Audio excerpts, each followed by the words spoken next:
રાજ્ય ચૂંટણી વિભાગ દ્વારા ટૂંક સમયમાં સ્થાનિક સ્વરાજ્યની ચૂંટણીઓ તારીખો જાહેર થવાની સંભાવના છે.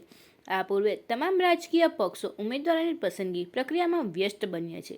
ગત રોજ જિલ્લા પ્રભારી મનહર પટેલ અને જિલ્લા પ્રમુખ રાજેન્દ્રસિંહ રાણાના અધ્યક્ષસ્થાને ચૂંટણી લડવા ઈચ્છુક ઉમેદવારોની સેન્સ પ્રક્રિયા હાથ ધરવામાં આવી હતી, જેમાં મોટી સંખ્યામાં કાર્યકરોએ રસ દાખવ્યો હતો.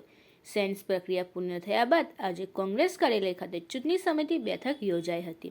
આ બેઠકમાં જિલ્લા પંચાયત, તાલુકા પંચાયત અને નગરપાલિકાની આગામી ચૂંટણીઓ માટેના સંભવિત ઉમેદવારો અંગે વિગતવાર ચર્ચા વિચારણા કરવામાં આવી હતી.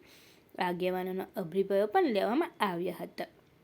ચર્ચા બાદ જિલ્લા પંચાયત, તાલુકા પંચાયત અને પાલિકાઓના માટેના કોંગ્રેસના સંભવિત ઉમેદવારોના નામો પ્રદેશ સમિતિને મોકલવામાં આવશે. પ્રદેશમાંથી અંતિમ જાહેરાત કરવામાં આવશે. આ પ્રસંગે જિલ્લા પ્રમુખ રાજેન્દ્રસિંહ રાણા અને જિલ્લા પ્રભારી મનહર પટેલે વિશ્વાસ વ્યક્ત કર્યો હતો. કોંગ્રેસ પક્ષ આગામી ચૂંટણીમાં જીત હાંસલ કરશે. બેઠકમાં પૂર્વ જિલ્લા પ્રમુખ પરિમલસિંહ રાણા, પ્રવક્તા નાઝુ ફરવાલા, સિનિયર આગેવાન અનિલ ભગત, યુવા આગેવાન શેરખાન પઠાણ અને સુલેમાન પટેલ સહિતના અગ્રણી આગેવાનો ઉપસ્થિત રહ્યા હતા. આજે અમારા ભરૂચ જિલ્લા કોંગ્રેસ સમિતિના પ્રભારી શ્રી સન્માનીય મનહરભાઈ સાથે ભરૂચ જિલ્લા પોલિટિકલ એફર્ટ્સ કમિટી ચૂંટણી સમિતિની એક મિટિંગ યોજાઈ. એમાં ઉમેદવારોની સવિશેષ ચર્ચા થઈ. તાલુકાવાર, શહેર વાઇઝ, વોર્ડ વાઇઝ, તાલુકા પંચાયત, જિલ્લા પંચાયતની સવિશેષ ચર્ચા થઈ.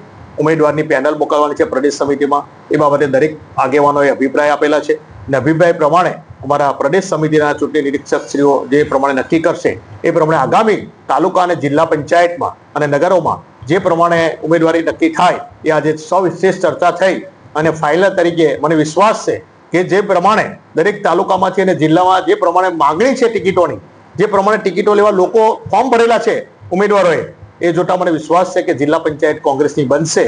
ભારતીય જનતા પાર્ટીના ભ્રષ્ટાચાર સામે અને જિલ્લા પંચાયતનો તમામ વહીવટ ફેલ છે. નગરપાલિકાઓમાં ભ્રષ્ટાચાર છે. જિલ્લા પંચાયતમાં પૈસાની ઉઘરાણી સિવાય ભારતીય જનતા પાર્ટીએ 5 વર્ષમાં કશું કર્યું નથી. ત્યારે મને ચોક્કસ વિશ્વાસ છે કે ગામડામાં રહેલો મારો માણસ આ વખત ભારતીય જનતા પાર્ટીને એ મતદાર એને ઘેર બેસાડી દેશે.